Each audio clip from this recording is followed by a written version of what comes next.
آج ہم پڑھ رہے ہیں سورہ اخلاص کو. کس چیز کو؟ سورہ اخلاص. کہ سورہ اخلاص ہمارے جسم میں کام کیسے کرتی ہے.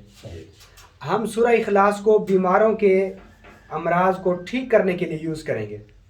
ٹھیک ہے، بیماروں کی شفا یابی کے لیے جب ہم استعمال کریں گے تو یہ کام کیسے کرے گی. ٹھیک ہے، اس کی لاجک کیا ہے کہ یہ ہر بیماری پہ ہم یہی وظیفہ اگر دیں گے لوگوں کو تو یہ کام کیسے کرے گا. اس میں نے آپ کو پڑھایا پچھلی کلاسوں میں کہ سورہ اخلاص کی کل کتنی آیات ہیں؟ 4. اور اس کا ہر حرف آخری جو دال پہ ختم ہو رہا ہے، دال کے جو اجداد قمری ہیں وہ کتنے ہیں؟ 4. اللہ رب العزت ہمیں سارے انسان کے، ہماری روح زمین کے اوپر جتنے جو کام ہو رہے ہیں، ہمارے ہاں جتنے جو کام سر انجام ہو رہے ہیں، کس کی وجہ سے ہو رہے ہیں؟ اللہ. کون کر رہا ہے؟ اللہ. کون کر رہا ہے؟ اللہ. اللہ رب العزت رزق بھی ہمیں دے رہا ہے، موت بھی ہمیں دے رہا ہے، خوشی، غم، نفع اور نقصان کس کی طرف سے ہے؟ اللہ کی طرف سے. ایسے ہے نا. اور اللہ رب العزت سب کچھ خود کر سکتا ہے لیکن خود کرتا نہیں ہے. کیا ہے؟ خود کرتا نہیں. اس کی سنت کیا ہے؟ اس کی سنت کیا ہے؟ اس اللہ رب العزت نے سارے اپنے کام فرشتوں کے ذمہ لگا رکھے ہیں. فرشتوں کی ڈیوٹیاں لگا رکھی ہیں. کچھ فرشتے ہیں جو انسانوں کو مارتے ہیں، ان کو رجسٹر دے دیا ہے کہ فلاں شخص کو فلاں وقت پہ اور فلاں جگہ پہ اور اتنی عمر اور اتنے قد اور اتنے وزن میں اور یہ چیز کھا رہا ہوگا اور تو نے جا کے مارنا ہے، اس کو ختم کرنا ہے. اس کو اتنا رزق دینا ہے، اس کو اتنا دینا ہے، وہاں پہ بارش برسانی ہے، وہاں پہ آندھی برسانی ہے، وہاں پہ اولے برسانے ہیں، وہاں پہ پھل پکنے چاہیے، وہاں پہ کچے گر جانے چاہیے، وہاں پہ ڈالیاں اور شاخیں آنی چاہیے. یہ سارا کام اللہ خود بھی کر سکتا ہے لیکن کن کے ذمہ لگا رکھا ہے؟ فرشتوں کے ذمہ ڈیوٹی لگا رکھی ہے کہ تم نے یہ کام سارا انجام دینے ہیں. ٹھیک ہے، تو اللہ رب العزت کے پاس ٹوٹل جتنے فرشتے ہیں ان کی تعداد کسی کو معلوم نہیں ہے کہ فرشتے کتنے ہیں. اس کی تعداد اللہ اور اس کے رسول سے اور کوئی بہتر نہیں جان سکتا. ایسے ہے نا. اچھا، کچھ عام ہوتے ہیں، کچھ خاص عام ہوتے ہیں، کچھ خاص ہوتے ہیں اور کچھ خواص ہوتے ہیں. یہ ڈگریاں ہیں. کیا ہیں؟ ڈگری.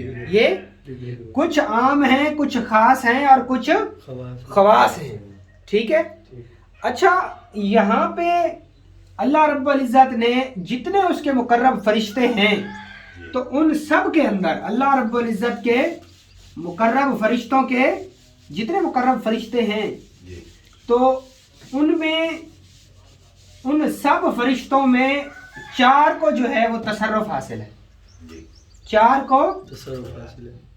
وہ 4 کون سے ہیں؟ وہ ہیں مقرب فرشتے. کون سے؟ مقرب فرشتے. کون سے ہیں؟ مقرب فرشتے. ان مقرب فرشتے میں پہلے نمبر پہ ہیں جناب جبرائیل علیہ السلام. کیا؟ اور نمبر 2 پہ کیا ہے؟ جناب میکائیل علیہ السلام. اور نمبر 3 پہ کیا ہے؟ جناب اسرافیل علیہ السلام. اور نمبر 4 پہ کیا ہے؟ جناب اسرائیل علیہ السلام. ایسے ہے نا جی. یہ 4 مقرب فرشتے ہیں جو اللہ رب العزت نے ان کی ڈیوٹیاں پھر باقی سارے فرشتوں پر لگائی ہیں. اچھا، ان 4 میں بھی جو روحانی تصرف جبریل کو حاصل ہے وہ ان 3 کو نہیں ہے. جو جبریل کو حاصل ہے وہ 3 کو نہیں ہے. اچھا، کچھ لوگ کہتے ہیں کہ جناب جبریل علیہ السلام صرف وہی لے کے آتے تھے، صرف وہی. تو ایسا کچھ نہیں ہے. وہی تو اب بند ہو گئی کیونکہ خاتم النبیین آ گئے. اللہ کے نبی کے بعد کوئی نبی نہیں آئے گا. تو اب جبریل کیا کر رہے ہیں؟ کوئی کام تو اب بھی کر رہے ہوں گے نا. اللہ رب العزت نے ہر فرشتے کے متعلق کچھ ڈیوٹیاں لگائی ہیں، پھر ان فرشتوں کے کچھ معاون فرشتے ہیں. ٹھیک ہے. اچھا، سورہ اخلاص کی آیاتیں 4، عدد 4، آخری حرف جو ہے وہ دال کی قیمت 4. اس کا آیت نمبر جو ہے وہ کتنی ہے؟ 100. سورت نمبر کون سی ہے یہ؟ 100. اگر اس کا مفرد کریں تو یہ 4، کیا یہ سارا اتفاق ہے؟ یہ سارا ویسے تو نہیں ہو گیا نا عدد 4، جی یہ سارا اتفاقاً تو نہیں ہو سکتا نا، نہیں اس میں اللہ نے 4 کا کیا رکھا ہے؟ راز اچھا میں نے آپ کو اس کی ایک تسبیح دی کتنے دن؟ 40 کتنے دن؟ 40 اگر ہم 40 کا مفرد کرتے ہیں 4 + 0 تو کیا آتا ہے؟ 4 کیا آتا ہے؟ 4 آتا ہے نا۔ اور مقرب فرشتے بھی کون کون سے ہیں؟ 4 وہ بھی 4 ہی ہیں۔ تو اب ہم بات کرتے ہیں جو آج کا ہمارا ٹاپک تھا کہ سورہ اخلاص کام کیسے کرتی ہے، ٹھیک ہے، اور اللہ کام کیسے لیتا ہے بندوں سے۔ اللہ اپنی مخلوق کے جتنی حاجتیں ہیں وہ کیسے پوری کرتا ہے؟ ان کے ذمہ ڈیوٹیاں لگا رکھی ہیں۔ کن کے ذمہ؟ ڈیوٹیاں لگی ہوئی ہے۔ فرشتوں کے ذمہ ڈیوٹیاں لگا رکھی ہیں، اور یہ بھی کتنے ہیں؟ 4 ہیں۔ تو معلوم ہوا سورہ اخلاص کا تعلق ان 4 یا جو اللہ کے مقرب فرشتے 4 ہیں ان کے ساتھ تعلق کوئی نہ کوئی ہے، ٹھیک ہے۔ اس کے علاوہ اب ہم بات کرتے ہیں کہ لاجیکلی طور پہ کیا بھلا؟ لاجیکلی طور پہ سورہ اخلاص انسانی جسم کے اندر کیسے نفع دیتی ہے، کہ آپ ہمیں سمجھائیں کہ سورہ اخلاص کا آپ نے فلسفہ سارا ہمیں جھاڑا، ہمیں بیان کیا، تو ہمیں یہ بتائیں کہ کوئی لاجک بھی ہے آپ کے پاس کہ سورہ اخلاص انسانی جسم کو کیسے نفع یا نقصان پہنچا سکتی ہے۔ اب ہم دیکھ لیتے ہیں تشریح البدن، کیا؟ انسان کے بدن کی اصطلاحات، کہ آپ کا میرا سارے انسانوں کا یہ جو جسم بنا ہے یہ کن چیزوں پہ بنا ہے، یہ کن چیزوں پہ بنا ہے؟ تو ان چیزوں کے اندر جو پہلی چیز ہے وہ ہے جی پانی۔ کیا ہے؟ نمبر 2 پہ کیا ہے جی؟ آگ، نمبر 3 پہ کیا ہے جی؟ ہوا، اور نمبر 4 پہ کیا ہے؟ یہ عناصر کتنے ہوئے؟ 4 یہ عناصر کون سے ہیں؟ یہ ہیں انسانی جسم کے عناصر، انسانی جسم کے، اور ان کی تعداد کتنی ہے؟ 4 ہے۔ اور سورہ اخلاص کی آیات کتنی ہیں؟ اور مقرب فرشتے کتنے ہیں؟ 4 اور ہم نے اس کو 40 دن پڑھا تو کیا ہوا؟ 4 کی۔ اچھا کچھ لوگ کہتے ہیں کہ ہم چلے میں ہیں اور 40 دن کا یا 41 دن کا چلہ کر رہے ہیں، تو جو لفظ اصل ہے وہ 40 ہے۔ کیا ہے؟ 40 ہے۔ 41 جو ہے، یہ جو ایک ہے اوپر والا، یہ 40 کی کمی بیشی کو پورا کرنے کے لیے اللہ کے نبی کو بظاہری جو نبوت ملی وہ کتنے سال کی عمر میں ملی؟ کتنے سال کی عمر میں؟ 40 سال کی عمر۔ تو یہ 40 اور جو 4 کا چکر ہے، اسی کے ساتھ ہی ہم سورہ اخلاص کام کر رہی ہے۔ یہ جو ہماری سورہ اخلاص کام کر رہی ہے اسی کے ساتھ کر رہی ہے، ٹھیک ہے۔ جمائیاں کیوں لے رہے ہو؟ یہ 4 عناصر ہیں ہمارے جسم کے، ٹھیک ہے۔ اچھا اب ہم دیکھتے ہیں کہ انسانی جسم کے اندر نفع اور نقصان کن وجوہات پہ ہوتا ہے۔ انسانی جسم کے اندر نفع اور نقصان کن وجوہات پہ ہوتا ہے؟ تو انسانی جسم کے اندر جو نقصانات ہیں ان کی جو سب سے بڑی شکل ہے نا انسانی جسم کی، سمجھ آ رہی ہے؟ انسانی جسم کی جو نقائص ہے نا انسانی جسم کے، تو وہ سب سے بڑا نقائص کیا؟ جو نقصان پہنچاتے ہیں، جو وہ پہلی چیز کون سی ہے جو انسانی جسم کو نقصان پہنچاتی ہے؟ وہ ہے بیماری۔ کیا؟ بیماری یا امراض۔ اب میں یہ آپ کو بتا رہا ہوں کہ سورہ اخلاص لاجیکلی طور پہ ہمیں کیسے شفا دے گی، سمجھ آ رہی ہے؟ انسانی جسم کے نقصان کا جو سب سے پہلا نقصان ہے وہ کیا چیز ہے؟ ہماری جسم کو لگنے والی بیماری۔ اب ہم دیکھیں گے کہ بیماری لگتی کیسے ہے، بیماری لگتی کیسے ہے، بیماری کی ڈیفینیشن کیا ہے، بیماری کی تعریف کیا ہے، کہ کیسے انسان بیمار ہوتا ہے، ٹھیک ہے۔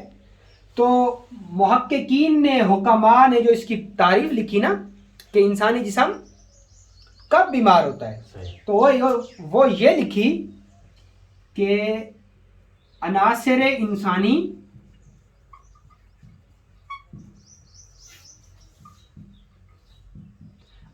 انسانی میں بگاڑ پیدا ہو جائے تو بدن میں مرض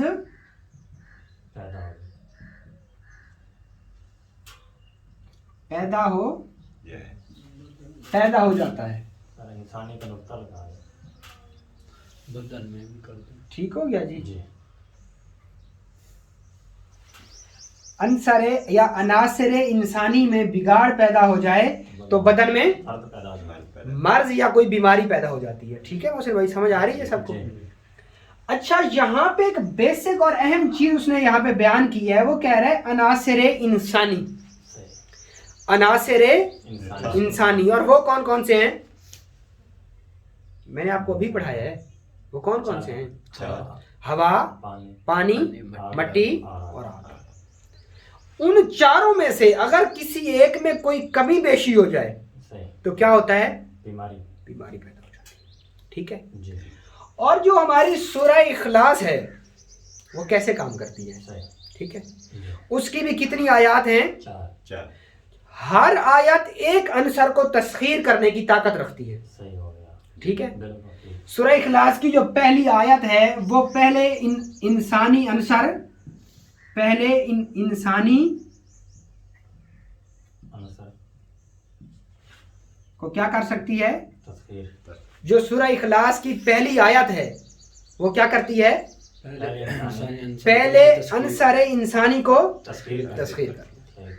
تسخیر یعنی اس میں کمی بیشی ہے تو اس کو پورا کرنے کی اس کے اندر صلاحیت ہے. کیونکہ اللہ کے مقرب فرشتے 4 پوری زمین پر بیماری, نفع اور نقصان جنہوں نے پھیلانا ہے, ان پر جو کمانڈ حاصل ہے وہ کون ہے؟ فرشتے ہیں. اور ان کی تعداد کتنی ہے؟ 4. سورہ اخلاص کی آیات 4. عناصر انسانی کی تعداد. اب ساری باتیں میچ ہوتی, آپ کو سمجھ آ رہی ہے ساری تھیوری کی؟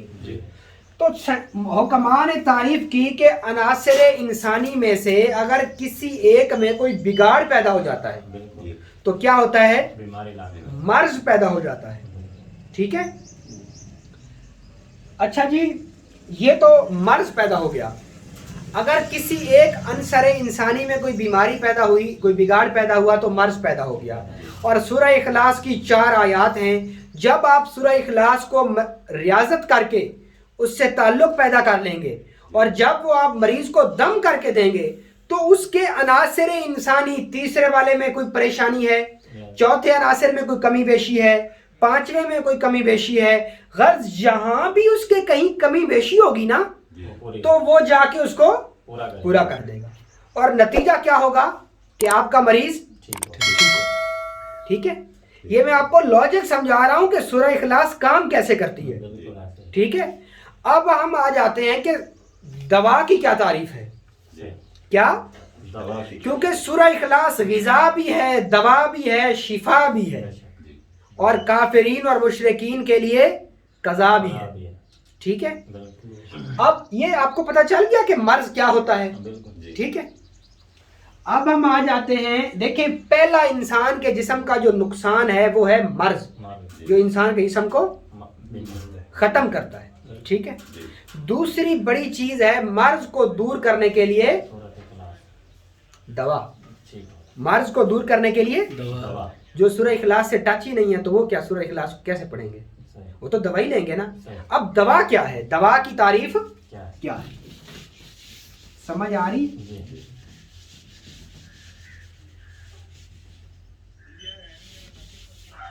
اب ہم آ جاتے ہیں کہ جی دوا کیا ہے.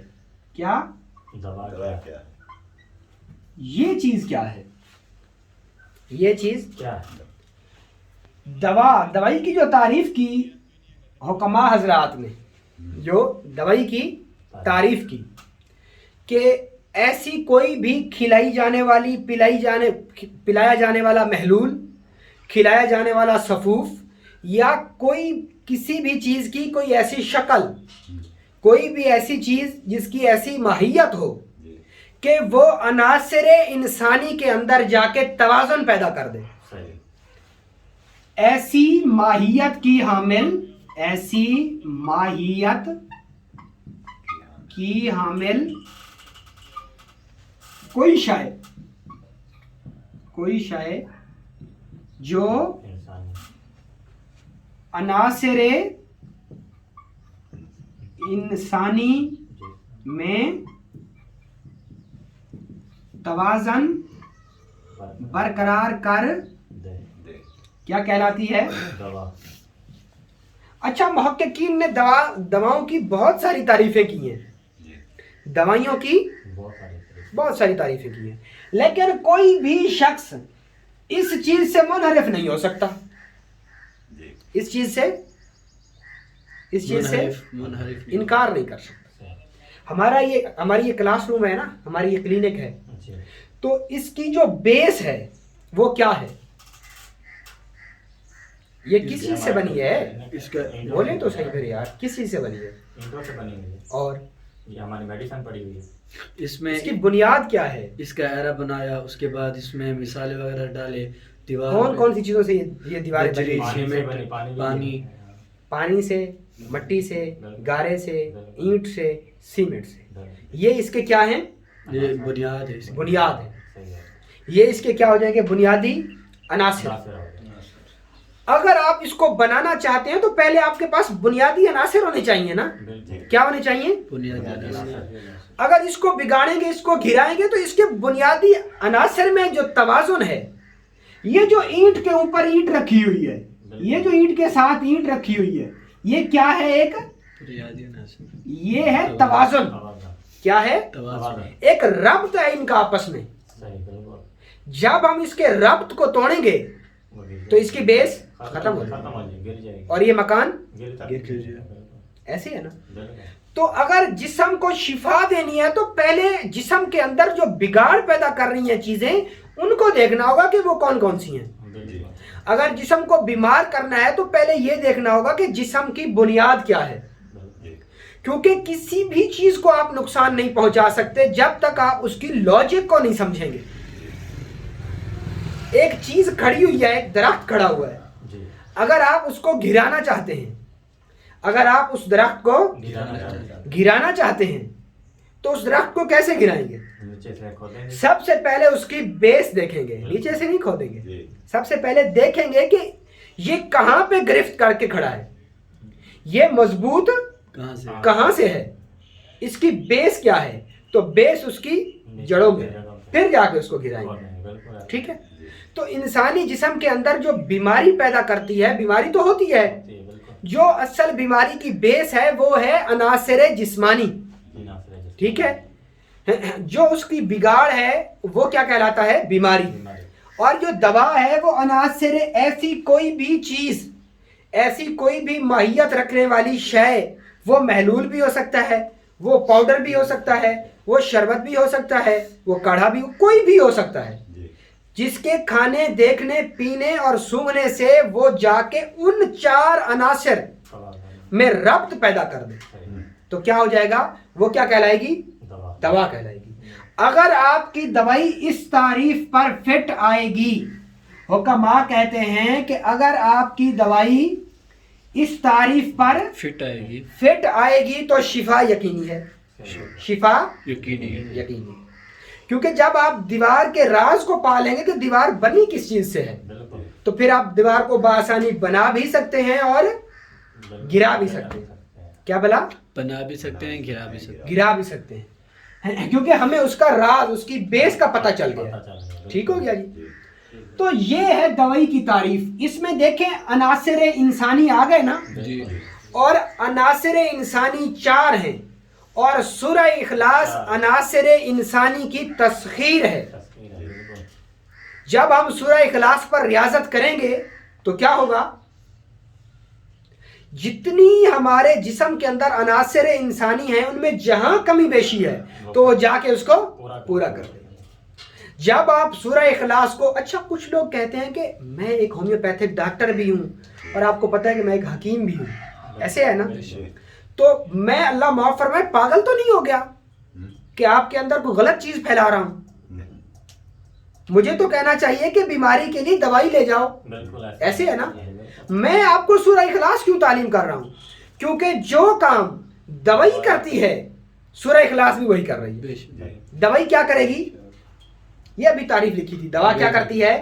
عناصر انسانی کے اندر جا کے ربط برقرار کر دیتی ہے، جس سے وہ جو بگاڑ پیدا ہوتا ہے، جب وہ بگاڑ ختم ہوتا ہے تو انسان ٹھیک ہو جاتا ہے۔ بے شک۔ اور انہی چاروں عناصر انسانی جس کے اوپر پورے ہمارے باڈی کا سٹرکچر کھڑا ہوا ہے، اس پورے انسانی جسم کی جو تسخیر ہے وہ کس میں ہے؟ سورہ اخلاص۔ اب سمجھ آئیے، یہ وہ ساری لاجک ہے سورہ اخلاص کی کہ سورہ اخلاص ہمیں کیسے شفا یاب کر سکتی ہے، سورہ اخلاص ہمیں کیسے شفا یاب کیسے شفا یاب کر سکتی ہے۔ سمجھ آ رہی ہے آپ کو؟ اب ہم کچھ چیزیں اور دیکھ لیتے ہیں بدن انسانی کے متعلق، ٹھیک ہے؟ جس چیز کی سمجھ نہ آ رہی ہو پوچھ لیا کریں، روک کے پوچھ لیا کریں اگر نہیں آ رہی۔ بدن کی تشریح پڑھ رہے ہیں ہم کہ وہ کون کون سی چیزیں ہیں جو کہ بدن کو بیمار کرتی ہیں۔ دوسری اور بڑی ایک اہم چیز جو ہے وہ کیا ہے؟ وہ ہے جی غم۔ کیا؟ اس کا بھی انسانی جسم کے اوپر بہت ایفیکٹ ہوتا ہے، اس کا بھی انسانی جسم کے اوپر بہت ایفیکٹ ہے۔ غم کا تعلق ہے احساسات سے۔ کن سے؟ اور احساسات دو جگہ پہ ہوتے ہیں، یا دل میں ہوتے ہیں یا دماغ میں۔ یا دل میں ہوتے ہیں یا یہ بتائیں کہ یہ دونوں چیزیں آپ کے باڈی سٹرکچر سے باہر ہیں یا اندر ہیں؟ جسم کے سٹرکچر سے باہر ہیں یا اندر ہے نا؟ تو انسان کے جسم کے عناصر کی تعداد کتنی تھی؟ 4۔ ٹھیک ہے، تو جب ہم سورہ اخلاص پر ریاضت کریں گے تو کیا ہوگا کہ جسم کے اندر یہ جو غم ہے نا، غم، رنج، حزن، تردد، فکر مندی، یہ سارے ختم ہو جائیں، بس شرط یہ کہ آپ اس کو لے کے آگے چلیں، اس کو صحیح طریقے سے، اس کی پوری لاجک کو لے کے آگے آپ اس پہ محنت کریں، ٹھیک ہے؟ تو یہ ایک نفسیاتی چیز ہے، یہ ایک نفسیاتی بیماری ہے۔ تو نفسیات ہے وہ بھی تو ہمارے دل اور دماغ سے ہے، اور دل کے کتنے خانے ہیں؟ 4 ہیں۔ دل کے کتنے خانے ہیں؟ بات وہیں گھما گھما کے 40 اور 4 پہ آ رہی ہے نا؟ ٹھیک ہے، دوا کیسے ہوتی ہے، شفا کیسے ملتی ہے، اس سبھی میں عناصر انسانی ہیں، اور جب آپ کے وجود کا عناصر انسانی آپ تسخیر کر پائیں گے تو شفا یقینی ہو جائے، شفا یقینی ہو جائے۔ اب ایک اور چیز ہے جو انسانی جسم کو بہت ہی زیادہ جو ہے نا ڈسٹرب کرتی ہے، وہ ایک آخری چیز، ویسے تو بہت ساری چیزیں ہیں، بہرحال وہ انسان کے جسم کے اندر ہی ہو رہی ہیں، تو ایک آخری چیز تشریح البدن میں ہم پڑھ لیتے ہیں، اور وہ کیا ہے؟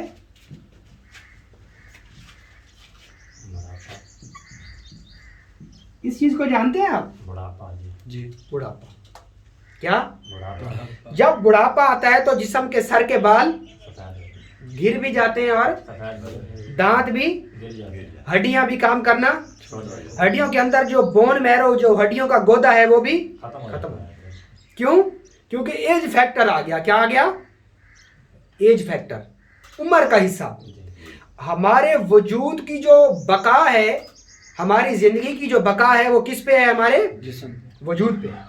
اور وجود کو ایک خاص وقت جب ہم گزار لیتے ہیں تو ہماری امیونٹی ختم ہو جاتی ہے، امیونٹی ختم ہو جاتا اور آہستہ آہستہ سارے انسان کے وجود کے حصے بیکار ہو جاتے ہیں۔ اس کو کیا کہتے ہیں؟ بڑھاپا۔ اب بڑھاپے کی تعریف کیا ہے؟ بڑھاپے کی تعریف کیا ہے؟ بڑھاپے کی جی تعریف ہے عناصر انسانی یا عناصر بدنی میں سے کسی ایک یا دو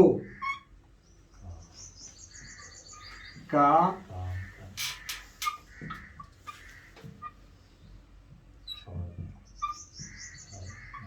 کام کرنے کی صلاحیت بالکل ختم ہو جائے. ختم ہو جائے یا نہ رکھے. بالکل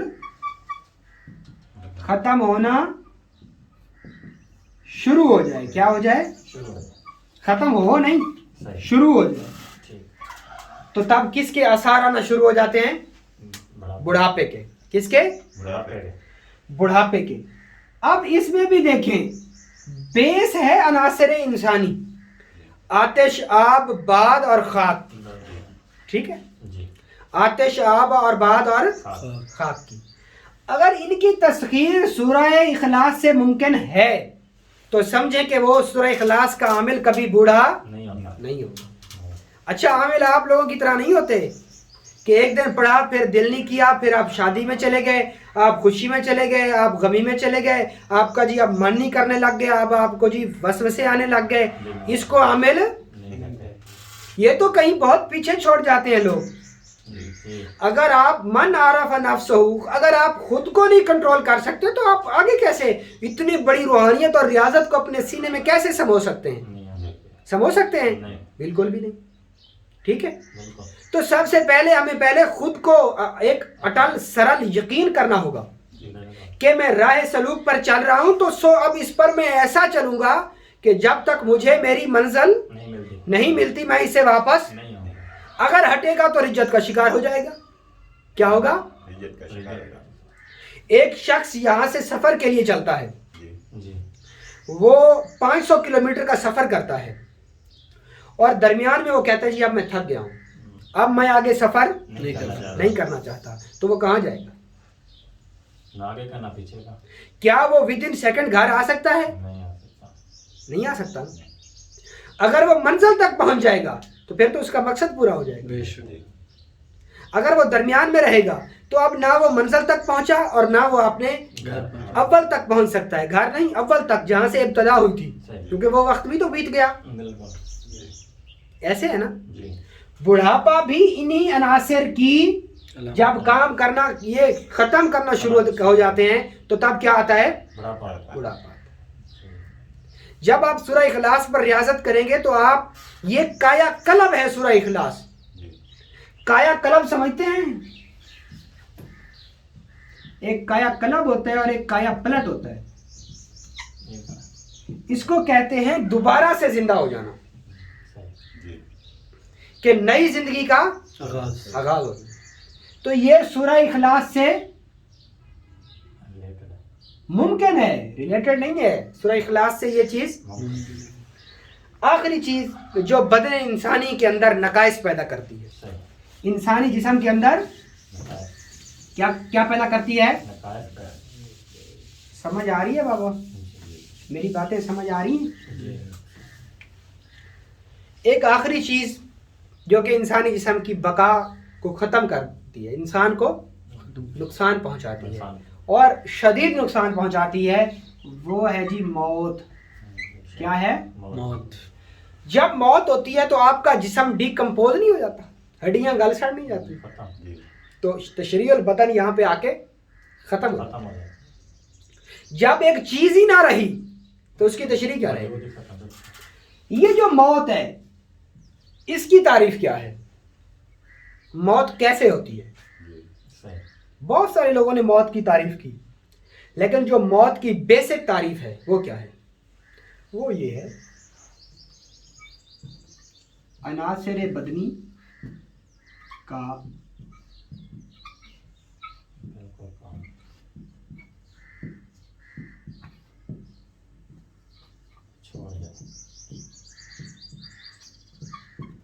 اگر آپ کے جسم کے بنیادی عناصر وہ جو 4 ہیں وہ بالکل ہی کام کرنا چھوڑ دیں تو کیا ہو جائے گا؟ موت واقع ہو جائے.